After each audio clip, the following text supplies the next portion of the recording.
तो हेलो दोस्तों, 16 फरवरी के होने वाले सामाजिक विज्ञान के यानी कि सोशल साइंस के इंपॉर्टेंट ऑब्जेक्टिव प्रश्नों को इस वीडियो में हम लेकर आए हैं। तो आप लोग इस वीडियो को पूरा जरूर देखिएगा और इसमें से जो भी प्रश्न आपको याद ना हो उसको जरूर याद कर लीजिएगा, क्योंकि यही सब प्रश्न आपके एग्जाम में सेम टू सेम यही सब प्रश्न पूछा जाएगा।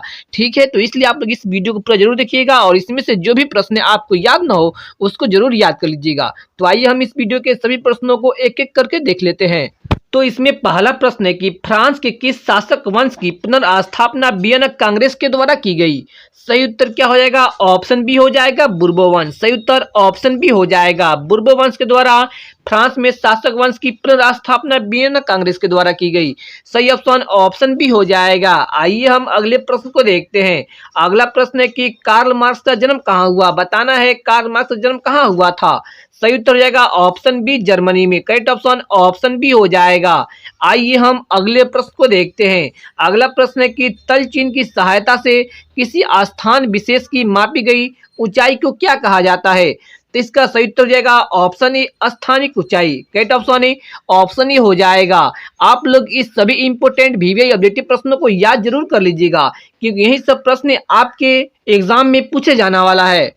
ठीक है, तो आइए हम इसके अगले प्रश्न को देखते हैं। इसमें अगला प्रश्न है कि बिहार के नहरों द्वारा सर्वाधिक सिंचाई किस जिले में होती है। बताना है कि बिहार में नहर से सबसे अधिक सिंचाई किस जिले में होती है। सही उत्तर हो जाएगा option A Rohtas. Correct option option A हो जाएगा। आइए हम इसके अगले प्रश्न को देखते हैं।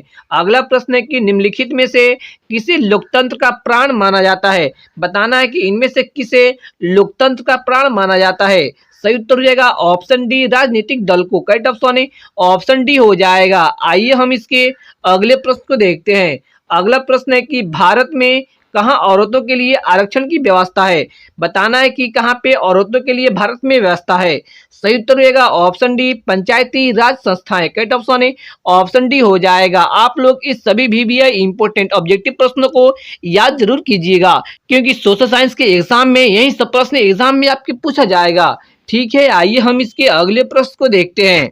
इसमें अगला प्रश्न है कि निम्नलिखित में कौन बहुराष्ट्रीय कंपनी है। बताना है कि इन चारों कंपनी में से कौन है जो बहुराष्ट्रीय कंपनी है। करेक्ट ऑप्शन हो जाएगा ऑप्शन डी इनमें सभी, यानी फोर्ड मोटर्स, कोका कोला और सैमसंग, ये तीनों है वो बहुराष्ट्रीय कंपनियां हैं, इसलिए करेक्ट ऑप्शन ऑप्शन डी हो जाएगा। ठीक है, आइए हम इसके अगले प्रश्न को देखते हैं। अगला प्रश्न है कि इनमें से कौन संस्थागत वित्त का साधन है। बताना है कि इन चारों में से कौन सा संस्थागत वित्त का साधन है। करेक्ट ऑप्शन हो जाएगा ऑप्शन सी व्यावसायिक बैंक। करेक्ट ऑप्शन ऑप्शन सी हो जाएगा। आइए हम इसके अगले प्रश्न को देखते हैं। इसमें अगला प्रश्न है कि मलबे के नीचे दबे हुए लोगों का पता लगाने के लिए किस यंत्र की मदद ली जाती है। बताना है कि मलबे के नीचे दबे हुए लोगों को अगर हमें पता लगाना हो तो हम किस यंत्र की मदद लेंगे। करेक्ट ऑप्शन हो जाएगा option B infrared camera. Correct option है ऑप्शन बी हो जाएगा। ठीक है, आइए हम इसके अगले प्रश्न को देखते हैं। इसमें अगला प्रश्न है कि विश्व में सर्वप्रथम मुद्रण की शुरुआत कहाँ हुई। बताना है कि सबसे पहले सर्वप्रथम विश्व में मुद्रण की शुरुआत कहाँ हुई थी। करेक्ट ऑप्शन हो जाएगा ऑप्शन सी चीन में। करेक्ट ऑप्शन है ऑप्शन सी हो जाएगा। आइए हम इसके अगले प्रश्न को देखते हैं। अगला प्रश्न है कि गिरमिटिया किसे कहा जाता है। बताना है कि गिरमिटिया किसको कहते हैं। करेक्ट ऑप्शन हो जाएगा ऑप्शन ए अनुबंधित मजदूरों को। करेक्ट ऑप्शन ऑप्शन ए हो जाएगा।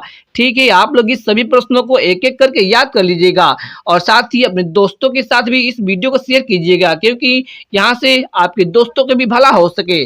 ठीक है, तो आइए हम इसके अगले प्रश्न को देखते हैं। इसमें अगला प्रश्न है कि जनसंख्या का घनत्व सबसे अधिक कहाँ होता है। बताना है कि जनसंख्या का घनत्व सबसे ज्यादा कहाँ पे होता है।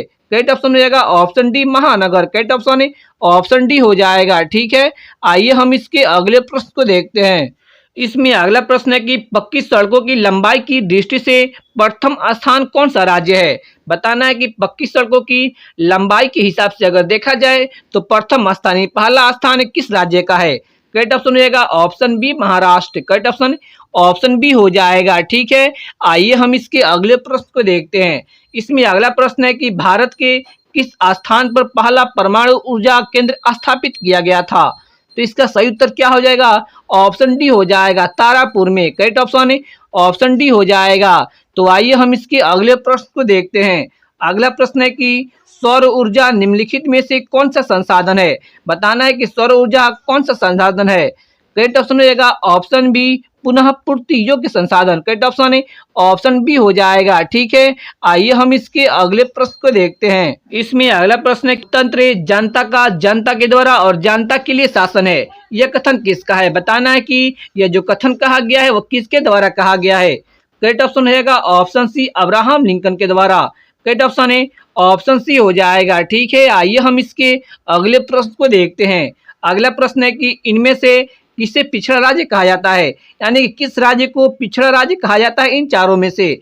सही उत्तर हो जाएगा ऑप्शन सी बिहार राज्य को पिछड़ा राज्य कहा जाता है। करेक्ट ऑप्शन ऑप्शन सी हो जाएगा। ठीक है, आइए हम इसके अगले प्रश्न को देखते हैं। इसमें अगला प्रश्न है कि वाणिज्यिक बैंक का राष्ट्रीयकरण कब हुआ था? बताना है कि वाणिज्यिक बैंक का राष्ट्रीयकरण जो हुआ था वो कब हुआ था। सही उत्तर हो जाएगा ऑप्शन बी 1969 ईस्वी में। करेक्ट ऑप्शन ऑप्शन बी हो जाएगा 1969 ईस्वी में। ठीक है, आइए तो हम इसके अगले प्रश्न को देखते हैं। इसमें अगला प्रश्न है कि इनमें कौन भारतीय बहुराष्ट्रीय कंपनी है? बताना है कि इनमें कौन ऐसा भारतीय कंपनी है जो बहुराष्ट्रीय कंपनी है। सही उत्तर क्या हो जाएगा ऑप्शन बी हो जाएगा डाबर। करेक्ट ऑप्शन है ऑप्शन बी हो जाएगा। ठीक है, आइए हम इसके अगले प्रश्न को देखते हैं। इसमें अगला है प्रश्न है कि भूकंप प्रभावित क्षेत्रों में भवनों की आकृति कैसी होनी चाहिए, यानी वैसा क्षेत्र जहां पर भूकंप आने की ज्यादा संभावना होती है वहां पर हमें घरों की आकृति कैसी रखनी चाहिए। सही उत्तर हो जाएगा ऑप्शन डी आयताकार। करेक्ट ऑप्शन है ऑप्शन डी हो जाएगा। आप लोग इस सभी बीबीआई इंपोर्टेंट ऑब्जेक्टिव प्रश्नों को याद जरूर कर लीजिएगा और साथ ही अगर अभी तक आप इस वीडियो को लाइक नहीं किए हो तो वीडियो को लाइक कीजिए और साथ ही चैनल को भी सब्सक्राइब कीजिए, क्योंकि यहाँ से आप क्लास 10 के ऑल सब्जेक्ट की बेहतरीन तरीके से तैयारी कर सकते हैं। ठीक है, तो इसी के साथ हम एक और नए वीडियो मिलते हैं। तो thanks for watching this video.